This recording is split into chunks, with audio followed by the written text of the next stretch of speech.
ರಾಹುಲ್ ಗಾಂಧಿ ಅವರು ಮಾತೆತ್ತಿದ್ರೆ ಸದನದ ಒಳಗಡೆ ಸಂವಿಧಾನದ ರಕ್ಷಕರು ಕಾಂಗ್ರೆಸ್ ಮಾತ್ರ, ಡಾಕ್ಟರ್ ಬಾಬಾ ಸಾಹೇಬ್ ಅಂಬೇಡ್ಕರ್ ಅವರು ಬರೆದಿರ್ತಕ್ಕಂಥ ಈ ಸಂವಿಧಾನದ ಪುಸ್ತಕವನ್ನ ಸುಮ್ಮನೆ ಕೈಯಲ್ಲಿ ಇಟ್ಕೊಂಡು ಗಂಟೆ ಅಳ್ಳಾಡಿಸಿದ್ರೆ ಆಗ್ಲಿಕ್ಕಿಲ್ಲ. ದಯಮಾಡಿ ರಾಹುಲ್ ಗಾಂಧಿ ಅವರು ಸಮೇತವಾಗಿ ಹೇಳ್ತಾ ಇದ್ದೀನಿ, ಕಾಂಗ್ರೆಸ್ನ ಎಲ್ಲಾ ಮಹಾನ್ ನಾಯಕರುಗಳಿಗೆ ಆ ಸಂವಿಧಾನದಲ್ಲಿ ಬರೆದಿರ್ತಕ್ಕಂಥ ಪ್ರತಿಯೊಂದು ಅಂಶನೂ ಕೂಡ ತಿಳುವಳಿಕೆ ಮೂಡಿಸ್ಕೊಳ್ತಕ್ಕಂಥ ಒಂದು ಕಾರ್ಯಕ್ರಮ ಯಾರಾದ್ರೂ ಬುದ್ಧಿಜೀವಿಗಳ ಜೊತೆ ಕುತ್ಕೊಂಡು ಮಾಡ್ಕೊಳ್ತಕ್ಕಂಥದ್ದು ಸೂಕ್ತ. ಈ ಹಿಂದೆ ಲೋಕಸಭಾ ಚುನಾವಣೆಯಲ್ಲಿ ಒಂದು ಗೊಂದಲದ ವಾತಾವರಣ ಸೃಷ್ಟಿ ಮಾಡಿದೆ. ದೇಶದ ಪ್ರಧಾನಮಂತ್ರಿಗಳು ಸಂವಿಧಾನವನ್ನ ತಿದ್ದುಪಡಿ ಮಾಡ್ತಾರಂತೆ, ಬದಲಾವಣೆನೇ ಮಾಡ್ತಾರಂತೆ ಅಂತಕ್ಕಂಥ ಸುಳ್ಳು ಅಪಪ್ರಚಾರ ಮಾಡಿದ್ರು. ಆದ್ರೆ ಇತ್ತೀಚೆಗೆ ನೀವೇ ಹೇಳಿದಂಗೆ ಈ ರಾಜ್ಯದ ಏನು DCM ಇದ್ದಾರೆ, ಉಪಮುಖ್ಯಮಂತ್ರಿಗಳು ಯಾವುದೋ ಒಂದು ಚಾನೆಲ್ನ ಇಂಟರ್ವ್ಯೂನಲ್ಲಿ ಕೂತ್ಕೊಂಡು ಆ 30 ಸೆಕೆಂಡ್ಸ್ ಬೇಕು ಎಲ್ಲ ಕಡೆ ಓಡಾಡ್ತಾ ಇದ್ದಾರೆ. ಸಂವಿಧಾನ ಬದಲಾವಣೆ ಬಗ್ಗೆ ಅವರೇ ಮಾತನಾಡಿದ್ದಾರೆ, ನಾವ್ಯಾರು ಹೇಳಿಕೆ ಕೊಟ್ಟಿರ್ತಕ್ಕಂಥದ್ದಲ್ಲ. ತಿದ್ದುಪಡಿ ಅಂತ ಹೇಳ ಬದಲಾವಣೆ ಅಂತಕ್ಕಂಥದ್ದು ಏನ್ ಬೇಕಾದ್ರೆ ಆಗ್ಬೋದು, ಬದಲಾವಣೆ ಆಗ್ಬೋದು ಅಂತಕ್ಕಂಥದ್ದು ಅವ್ರದಾದಂತ ನಿಲುವನ್ನು ಅವ್ರು ವ್ಯಕ್ತಪಡಿಸಿದ್ದಾರೆ. ಮನಸ್ಥಿತಿ ಏನಿದೆ ಅಂತಕ್ಕಂಥದ್ದು ರಾಜ್ಯದ ಜನತೆ ಮುಂದೆ ಇಟ್ಟಿದ್ದಾರೆ. ಸರ್ಕಾರ ಆಡಳಿತಕ್ಕೆ ಬಂದು 2 ವರ್ಷಗಳು ಪೂರೈಸ್ತಾ ಬಂದಿದೆ, ಹತ್ತತ್ರ 2 ವರ್ಷ ಕಳೀತಾ ಬಂದಿದೆ. ಕಾಂಗ್ರೆಸ್ನ ಸರ್ಕಾರ ಆಡಳಿತಕ್ಕೆ ಬಂದಾಗ್ಲಿಂದಾನು ಬಹುಶಃ ಇಷ್ಟು ದೊಡ್ಡ ಮಟ್ಟದ ಹಗರಣಗಳು, ಭ್ರಷ್ಟಾಚಾರಗಳು ಇವೆಲ್ಲವೂ ಕೂಡ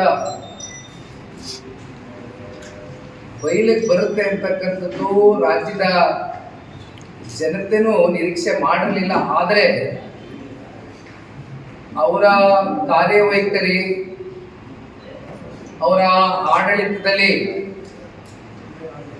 ಯಾವ ರೀತಿ ಅಡ್ಮಿನಿಸ್ಟ್ರೇಷನ್ ನಲ್ಲಿ ಲ್ಯಾಪ್ಸಸ್ಗಳು ಆಗಿದೆ ಅಂತಕ್ಕಂಥದ್ದು ಕಳೆದ 2 ವರ್ಷದಿಂದ ನಾವೆಲ್ಲರೂ ನೋಡ್ತಾನೆ ಬರ್ತಾ ಇದ್ದೇವೆ.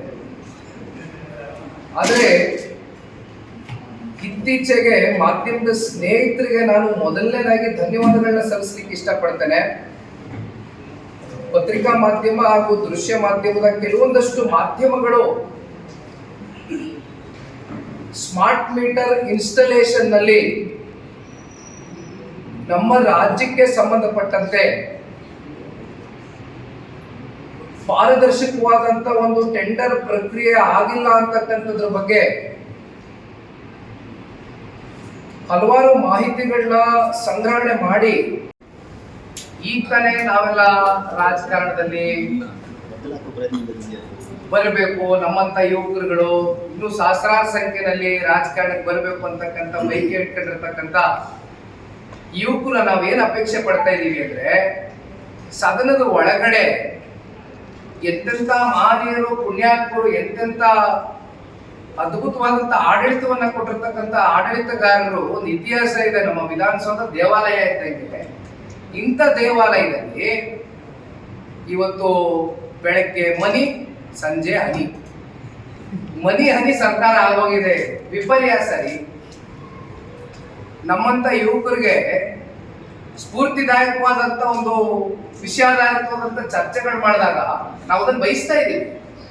ಬಟ್ ನಮ್ಮ ರಾಜ್ಯ ಎಲ್ಲಿಗೆ ಬಂದಿದೆ ಅಂದ್ರೆ, ಸರ್ಕಾರ ಬೆಳಗ್ಗೆ ಮನಿ, ಸಂಜೆ ಹನಿ, ಮನಿ ಹನಿ ಸರ್ಕಾರ.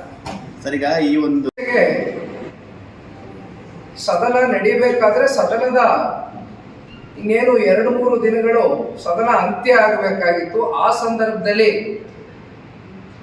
ಸ್ಮಾರ್ಟ್ ಮೀಟರ್ ಇನ್ಸ್ಟಾಲೇಷನ್ ನಲ್ಲಿ ಆಗಿರ್ತಕ್ಕಂಥ ಹಗರಣದ ಬಗ್ಗೆ ತಾವೆಲ್ಲರೂ ಏನು ಪ್ರಸ್ತಾವನೆಯನ್ನ ಮಾಡಿದ್ದೀರಿ. ಭಾರತೀಯ ಜನತಾ ಪಾರ್ಟಿಯ ಒಬ್ಬರು ಶಾಸಕರು ಕೂಡ ಅದ್ರ ಬಗ್ಗೆ ಸದನದ ಒಳಗಡೆ ಪ್ರಸ್ತಾವನೆಯನ್ನ ಮಾಡಿದ್ರು. ತಾವು ಯಾವಾಗ ಈ ಹಗರಣದ ಬಗ್ಗೆ ಮಾಧ್ಯಮಗಳಲ್ಲಿ, ಪತ್ರಿಕೆಗಳಲ್ಲಿ ಮಾಹಿತಿಯನ್ನ ಕಲೆ ಹಾಕಿದ ನಂತರ ಇದರ ಒಳಗಡೆ ಯಾವ್ಯಾವ ರೀತಿ ಅಕ್ರಮ ನಡೆದಿದೆ ಅಂತಕ್ಕಂಥದ್ರ ಬಗ್ಗೆ ನಾನು ಕಳೆದ 2 ದಿನದಿಂದ ಮಾಹಿತಿಯನ್ನ ಕಲೆ ಹಾಕಲಿಕ್ಕೆ ಪ್ರಾರಂಭ ಮಾಡಿದೆ. ಈಗ ಈ ಹಿಂದೆ ಇವತ್ತೇನು ನಾವು ಸ್ಮಾರ್ಟ್ ಮೀಟರ್ನ ಇನ್ಸ್ಟಾಲೇಷನ್ ಆಗಬೇಕು ಅಂತಕ್ಕಂಥದ್ರ ಬಗ್ಗೆ ಈಗಾಗಲೇ ಹಲವಾರು ರಾಜ್ಯಗಳು ಇನ್ಸ್ಟಾಲೇಷನ್ ಮಾಡಿವೆ.